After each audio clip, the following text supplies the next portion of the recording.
Hi, I'm Markia Barto. I'm a communications technician for Pacific Northwest Team 13, and I happen to be out here at Watchman today because we're setting up a repeater all the way up at the top by the lookout. And what we're doing is we basically have repeaters in boxes that allow us to set up communications between personnel on the line and personnel at base camp.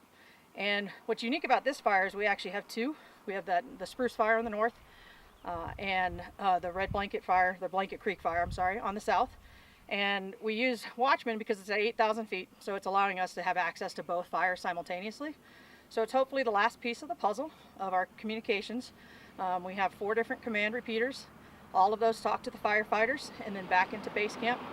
It keeps everybody in communication, which is one of the 4 vital pieces before they can actually get on the line and fight fire. If communication is not in place, they actually have to stop operation.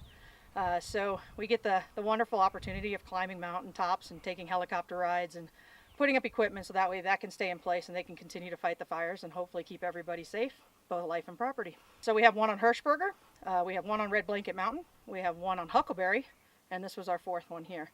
And then we have what we call a log repeater, which is a hub that I believe is Haymaker Bluff, or Hammaker. We're not quite sure the pronunciation, but that's where that's sitting. And so that was the last piece of the puzzle today. Awesome. And what kind of coverage does this get you? It really depends. So it depends on the terrain.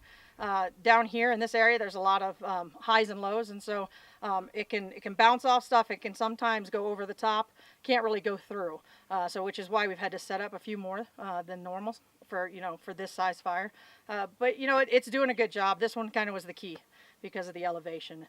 So it allows us to get in and see pretty far. But with a lot of fires in the geographic area, you have to be real careful not to interfere with other fires. And so they do a really good job at the National Coordination Center to make sure that we won't interfere. And they set frequencies and things and tones that allow us to have coverage without interfering with other fires so we don't mess with our operations as well. Wonderful. Well, thank you very much for the update. You're very welcome. This is Brian Gailey with Klamath Falls News coming to you from Crater Lake National Park and the Spruce Creek Fire.